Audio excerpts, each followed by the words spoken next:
এই 2024 সালে দাঁড়িয়েও যদি আপনাকে প্রশ্ন করি, চোখ বন্ধ করে বলুন তো, শ্যামা সঙ্গীতের কণ্ঠশিল্পী হিসেবে কার কণ্ঠে আপনার চোখে জল আসে? কার কণ্ঠের জাদুর কথা আপনার সবার প্রথমে আজ এতদিন পরেও মনে পড়ে? উত্তরটা নিঃসন্দেহেই হবে পান্নালাল ভট্টাচার্য। আমি আজ আমার এই ভিডিওর মাধ্যমে এক অজানা সত্যকে তুলে ধরব আপনাদের কাছে। জন্ম 1930 সালের হাওড়ার বালিতে। 8 ভাইয়ের মধ্যে তিনিই ছিলেন সবচেয়ে ছোট। জন্মের আগেই বাবা সুরেন্দ্রনাথ ভট্টাচার্য প্রয়াত হন। মা অন্নপূর্ণা দেবী ছিলেন সুগায়িকা, দারুণ কণ্ঠ ছিল তার। তার কাছেই তার সঙ্গীতের হাতেখড়ি। 40-এর দশকে তিনি হয়ে ওঠেন সুবিখ্যাত। বিভিন্ন জলসায় মূলত ভক্তিগীতি গেয়ে শ্রোতাদের চোখে জল আনার ক্ষমতা রাখতেন তিনি। এরপর 1952 সালে HMVর হাত ধরে প্রথম রেকর্ড সদানন্দময়ী কালী বের হয়। রেডিওর নিয়মিত শিল্পী হয়ে ওঠেন তিনি।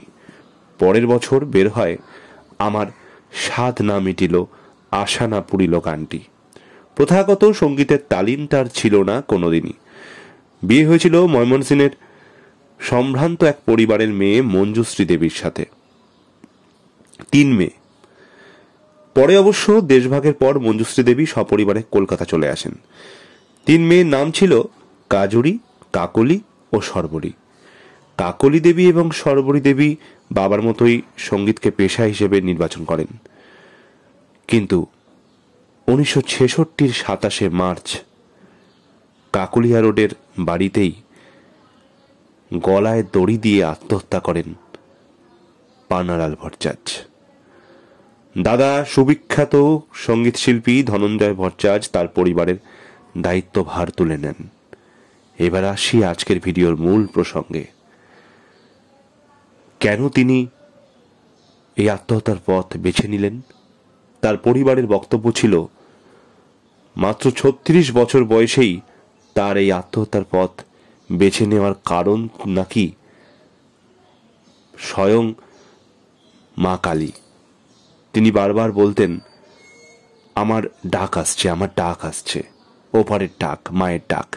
এবং বলতেন, মা তো সবাইকেই মন প্রাণ দিয়ে ডাকলে সাড়া দেন, দেখা দেন, কতজনকেই তো দেখা দিয়েছেন, কিন্তু কই আমি এত ডাকার পরেও তো মা আমাকে দেখা দেন না। তিনি নাকি তার পরিবারের বক্তব্য অনুযায়ী মায়ের দেখা না পাওয়ার এই কষ্টেই আত্মহত্যার পথ বেছে নিয়েছিলেন।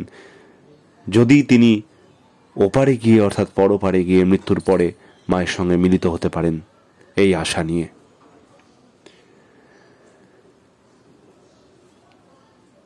জানি না পরপারে গিয়ে তিনি মায়ের সঙ্গে মিলিত হতে পেরেছিলেন কিনা, বা মায়ের দেখা পেয়েছিলেন কিনা, বা এও জানি না শেষ অবধি মৃত্যুর আগে তিনি মনে মনে মায়ের দর্শন পেয়েছিলেন কিনা, এবং তারপর তাই জন্যই তিনি তার কর্মের সমস্ত স্পৃহা শেষ হয়ে গেছে এই উপলব্ধি করে আত্মহত্যা করেছিলেন কিনা। তবে এটুকু জানি যে আজও প্রতি কালী পুজোতে প্যান্ডেলে প্যান্ডেলে যতই কুমার শানু কিংবা অন্যান্য আধুনিক শিল্পীদের শ্যামা সঙ্গীত বাজুক না কেন, তাদের সকলকে শ্রদ্ধা জানিয়েই বলছি, পান্নালাল ভট্টাচার্যের বিকল্প বোধ হয় শ্যামা সঙ্গীতের জগতে কোনোদিনও আর কেউ হতে পারবেন না। তাকে এই চ্যানেলের তরফ থেকে বিনম্র প্রণাম। মা কালীকে আমার তরফ থেকে, আমার এই ইউটিউব চ্যানেলের তরফ থেকে শতকোটি নমস্কার। আপনারা মায়ের কৃপায় সকলে খুব ভালো থাকবেন। আর তথ্য পেয়ে যদি উপকৃত হন, ভিডিওটি যদি ভালো লেগে থাকে, তাহলে প্লিজ শেয়ার করবেন। যারা এই তথ্য জানতেন না তাদেরকে জানতে সাহায্য করবেন। অবশ্যই লাইক করবেন, আপনার মূল্যবান কমেন্টই করে আমাকে অনুপ্রাণিত করবেন। যদি কোথাও ভুল হয়ে থাকে সেটাও শুধরে দেবেন।